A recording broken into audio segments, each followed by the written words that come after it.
नमस्कार दोस्तों, ज्ञान सागर के एक और नई वीडियो में आप सभी का स्वागत है।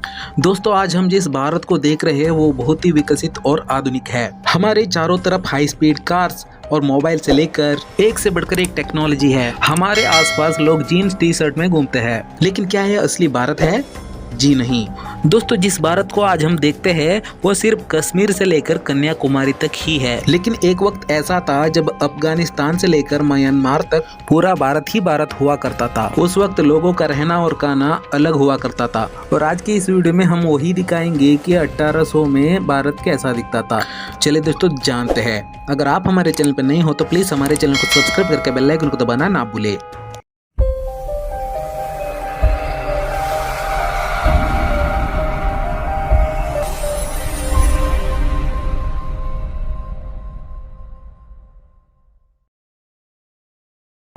अंग्रेजों की भारत आने की बात करें तो उन्होंने 16वीं शताब्दी में ही भारत में दस्तक दी थी। जब 1631 में शहंशाह ताजमहल बनवा रहा था, तब दूसरी तरफ अंग्रेज भारत में पैर पसारने की कोशिश कर रहे थे। इसके बाद भारत में छोटे बड़े कई राजाओं के अलावा दो बड़ी ताकतें बची थी, जिसमें से एक थी औरंगजेब की मुगलिया सल्तनत और दूसरी थी मराठा साम्राज्य।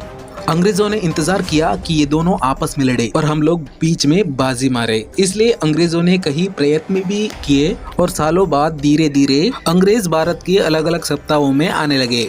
उनके इरादों को कामयाब होने में 100 सालों से भी ज्यादा वक्त का समय पड़ा और फिर साल आया 1800 की। ये वो दौर था जब मुगलों की सल्तनत खत्म हो चुकी थी और ईस्ट इंडिया कंपनी के साथ अंग्रेजों ने भारत में अपना पैर पसार चुके थे।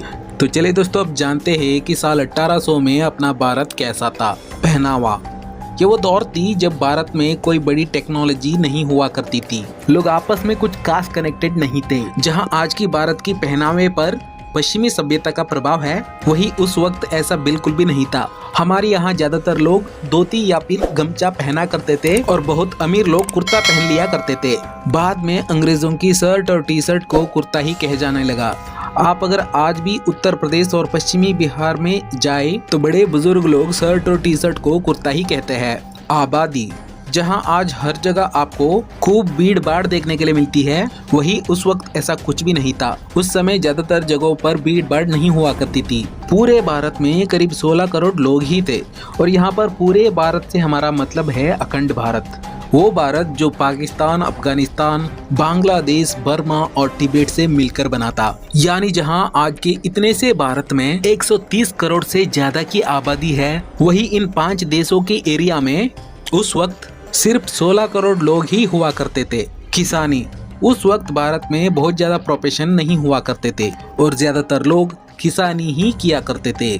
उस समय भारत पर मुख्य तौर पर नील, कॉटन, अफीम, गेहूं और धान की खेती हुआ करती थी, जिसे अंग्रेज ग्लोबल मार्केट में अच्छी कीमतों में बेचते थे। ये किसान पूरे दिन खेतीबाड़ी और पशुपालन करते थे और शाम में अपने घर में आकर भजन कीर्तन और सत्संग किया करते थे। रात में जल्दी सो जाते थे और सुबह जल्दी उठ जाते थे और यही भारत का ज्यादातर लोगों का दिन भर का काम हुआ करता था।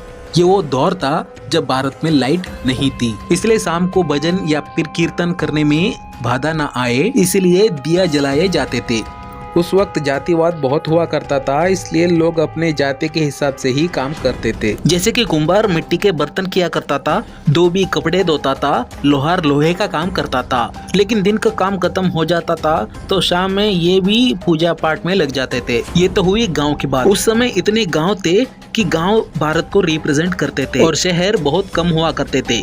अब करते हैं देश की शहरों की बात। शहरों की बात करें तो ज्यादातर लोग मिलों में मजदूरी का काम करते थे। अंग्रेजियों के दौर में पहली मिल भारत में मुख्य तौर पर कॉटन की मिल हुआ करती थी, लेकिन अंग्रेजों के बाद भारत की टेक्सटाइल इंडस्ट्री ग्लोबल हो गई थी। वही दूसरी तरफ हैंडलूम इंडस्ट्री भी अपनी पतन की तरफ जा रही थी। इन मिलों में हाथों से ही सारी कारीगरी की जाती थी और लखनऊ और बनारस की हैंडमेड इंडस्ट्री की धूप दुनिया भर में हो गई थी।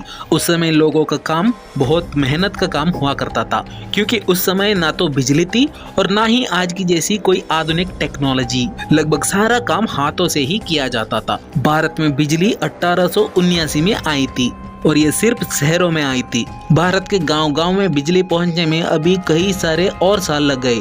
1800 से पहले भारत अपनी कमाल की कारीगरी के लिए मशहूर था। यूपी से बंगाल तक भारत में इग्लूट इंडस्ट्री पुल वाला था, लेकिन ब्रिटिश के आने के बाद ये इंडस्ट्री पतन की ओर बढ़ने लगी।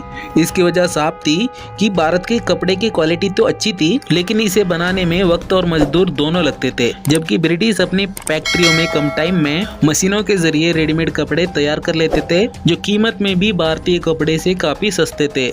ट्रेन। आज भारतीय रेलवे दुनिया की चौथी सबसे बड़ी रेलवे नेटवर्क है, लेकिन इसकी शुरुआत इसी 1800 के दौर में शुरू हुई थी।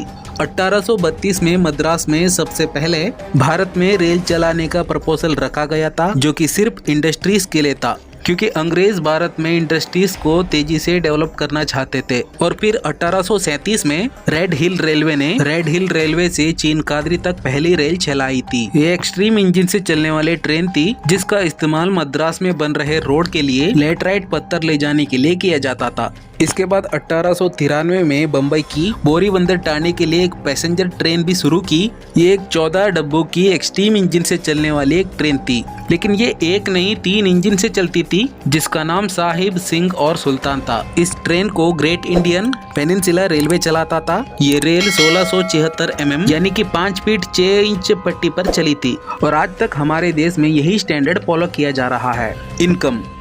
अगर इनकम की बात करें तो अंग्रेज भारत में बहुत अच्छे पैसे कमा रहे थे, तो वही भारतीयों की हालत दिन ब दिन बदतर होते जा रही थी। एक डेटा के मुताबिक सन 1800 के आसपास एक यूरोपियन क्लर्क की सैलरी 405 रुपए थी, और वही एक आम इंडियन की तनख्वाह उससे 40 गुना कम थी। अब इस बात से आप अंदाजा लगा सकते हैं कि भारतीय किसानों की हाल उस वक्त क्या रही होगी। ऊपर से किसान हर साल बाढ़ सूखे के साथ साथ उन पर लगे लगान के मार से परेशान रहते थे। उस समय कुछ लोग हुआ करते थे, जिनमें से कुछ लोग हमेशा इस फिराक में रहते थे कि कैसे उसके साथ उनकी दोस्ती हो जाए, और कुछ लोग अपनी सूझबूझ से ठीक ठाक पैसे कमा लेते थे। बीमारियां। आज की समय जो बीमारियां आम हो गई है, उस वक्त महामारियां थी। जैसे उस समय कॉलरा और प्लेग आम तौर पर फैलते थे, और इन बीमारियों की दवाई भी नहीं थी, जिसकी वजह से इनके सामने लोग बेबस थे। एजुकेशन। बात करें तो उस वक्त में 10% से भी कम लोग पढ़े लिखे थे, और 1% से भी कम महिलाएं। इनमें से ज्यादातर आंकड़े शहरों की थी। गांव में इससे भी बदतर हालत थी। हालांकि ऐसा नहीं था कि बिना पढ़े लोग स्किल्ड नहीं थे, ये लोग अपनी कई कामों में माहिर भी थे, लेकिन कम पढ़े लिखे होने के कारण लगान जैसे चीजों में डील नहीं कर सकते थे। गाँव का व्यापार। भारत के लोग उस वक्त पैसों से चीजें खरीदने और बेचने के बजाय एक्सचेंज व्यापार करते थे। जैसे कि एक मटके के बदले 6 किलो चावल, 5 किलो आटे के बदले 5 किलो दाल। ज्यादातर गांवों में ऐसा ही व्यापार होता था। सामान के बदले सामान दे दिया जाता था, और ऐसे गांवों में सभी लोगों के पास सब कुछ पहुंचाया करता था। इसका सबसे बड़ा फायदा है कि गांव से अनाज बाहर बेचने की जरूरत नहीं पड़ती थी। इस शताब्दी का भारत कुछ ऐसा था कि मकान भले ही कच्चा हुआ करते थे, लेकिन लोग अच्छे और सच्चे हुआ करते थे। आपको क्या लगता है उस वक्त भारत की कौन कौन सी चीजें हैं जो आज के भारत में भी होना चाहिए?